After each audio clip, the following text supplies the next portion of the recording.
বৃষভান মশাই, দেবশয়ন করার সময় এসে গেছে। এখন 3 মাস কোনো বিবাহ হতে পারবে না।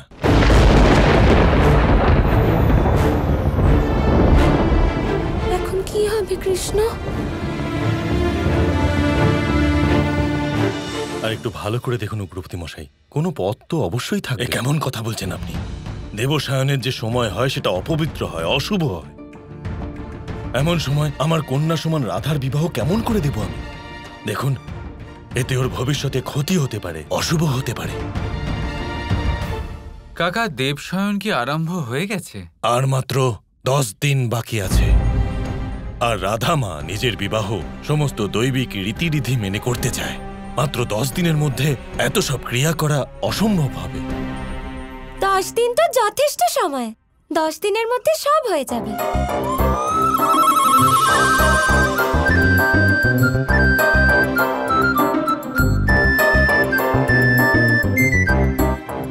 হ্যাঁ হ্যাঁ, বিয়ের কাজকর্মের জন্য 10 দিন যথেষ্ট।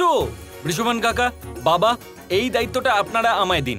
10 দিনের মধ্যে সব ব্যবস্থা করে দেবো আমি। সব তৈরি হয়ে যাবে, বিশ্বাস রাখুন। এমনিতে আমাদের বলাই একটা কাজ করতে পুরো 1 দিন সময় নেয়,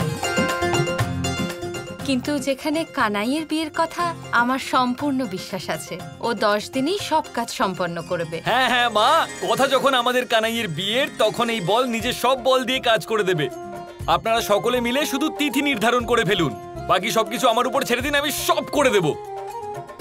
কিন্তু কানাইয়া রাধার বিবাহ তো হবেই হবে। তাহলে উগ্রপতি মহাশয়, আপনি কোনো ভালো তিথি আর শুভ মুহূর্ত খুঁজে দিন। হ্যাঁ,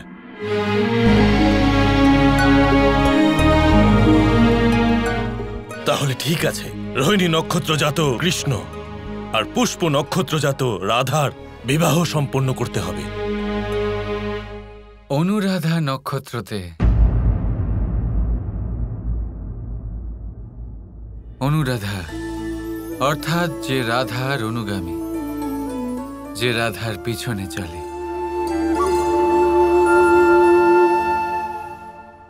ঠিকই বলেছ, কিন্তু অনুরাধা নক্ষত্র আসেনি।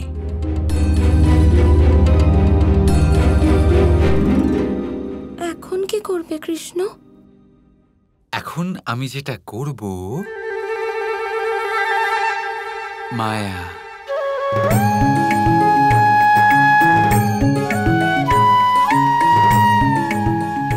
উগ্রপতি কাকা, আরেকবার একটু নক্ষত্রের স্থানটা দেখুন না। তাই না বৃষভান কাকা? আপনার মনে হয় না আরেকবার দেখে নেওয়া উচিত? হ্যাঁ হ্যাঁ, একটু দেখুন না উগ্রপতি মশাই। হ্যাঁ,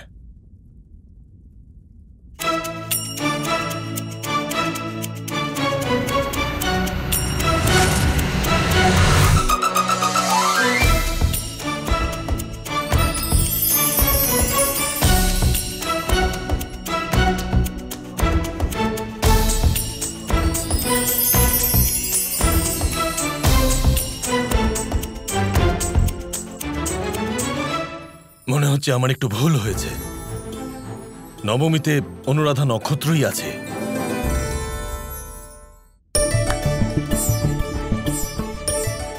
ওই দিন খুবই শুভ হবে আর গ্রহের স্থিতিও শ্রেষ্ঠ হবে। হ্যাঁ হ্যাঁ, বেশ তো, তাহলে নবমী ঠিক করুন। দেখলেন আপনি? আমি তো বলেছিলাম সব কিছু ঠিক হয়ে যাবে। আচ্ছা, উগ্রপতি কাকার ভুল হয়েছে আর কৃতিত্ব তুমি নিচ্ছ।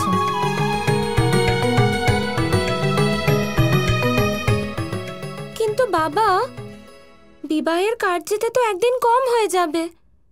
যদি নবমী স্থানে দশমীতে আমরা বিবাহ করি?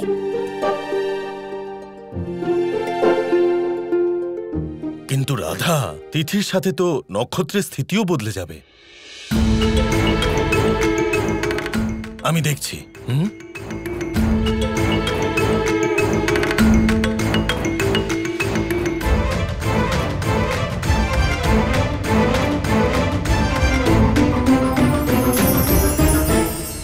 আশ্চর্য, দশমীতেও ওই একই নক্ষত্র আর গ্রহেরও ওই একই স্থিতি। অদ্ভুত, জীবনে এরকমটা আগে কখনো দেখিনি আমি।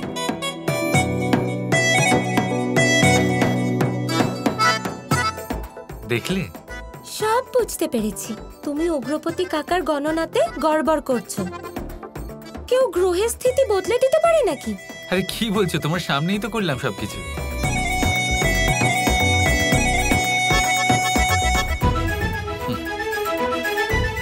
আসলে কি বলবো রাধা, যদি প্রেম চায় তবে ব্রহ্মাণ্ডও পাল্টে দিতে পারে। কাকা, যা আপনারা সুনিশ্চিত করেছেন সেটাই করুন। নবমীর দিনই বিবাহ হোক।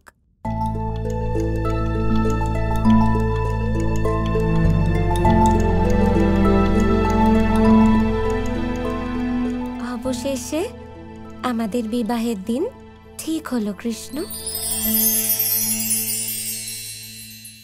তাহলে ঠিক হলো, নবমীর দিনে চতুর্থ প্রহরে গোধূলি বেলায় সম্পন্ন হবে রাধা আর কৃষ্ণের বিবাহ।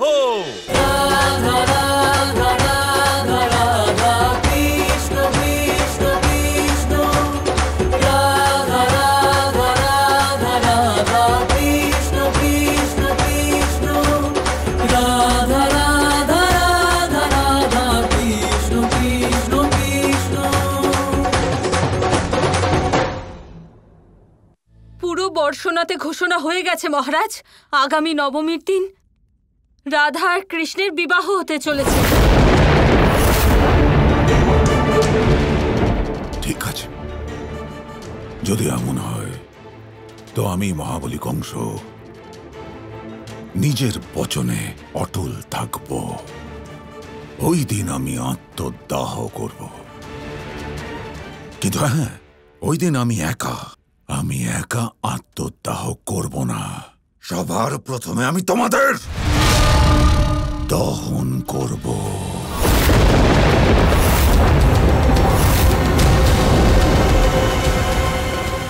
মন হারলে হার, মন জিতলে তাহলেই জিত। আমাদের অন্তত আপনি যে কোনো সময় করতে পারেন, কিন্তু কিছু করার আগে আমার মিনতি একবার শুনে নিন। যদি কোনো প্রকারে এই বিবাহকে 10 দিন অবধি রদ করা যায়, তাহলে 3 মাস বিবাহ স্থগিত হয়ে যাবে। আর তখন নতুন কোনো যুক্তির পর্যাপ্ত সময় পাবো আমরা মহারাজ, আর অবশ্যই কিছু না কিছু করবই। ঠিক আছে, তো এইবার এই মহাবলী কংস তোমাদের তার সবচেয়ে শক্তিশালী হিংস্র অসুর দেবে। এইবার তোমরা দুজন মা ছেলে খুব মন দিয়ে কার্য করবে, নয়তো আমি তোমাদের দুজনের প্রাণ ছিনিয়ে নেব।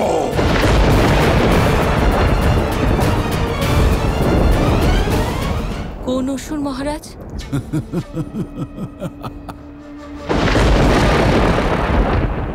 আপনারা সকলে মন দিয়ে শুনুন। কানাই,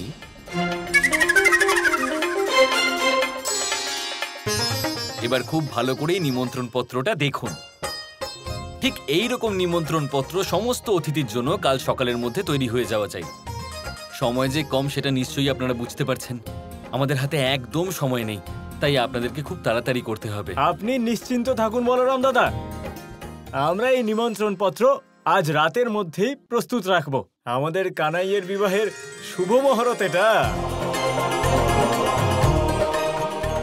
এই হলো কথা।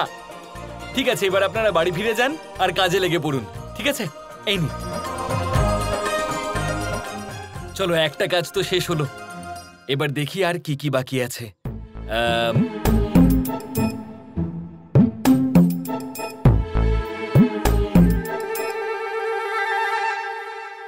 দাদা, আমার একটা নিমন্ত্রণ পত্র চাই, একটা নিমন্ত্রণ না করুন। না কানাই, এই মুহূর্তে তুমি কোথাও গেলে চলবে না। এই মুহূর্তে আমাদের হাতে আর মাত্র 10 দিন বাকি আছে। এই মুহূর্তে তোমাকে আমাদের সঙ্গে থেকে সমস্ত কাজ শেষ করতে হবে। কিন্তু নিমন্ত্রণ করাটা অতি আবশ্যক।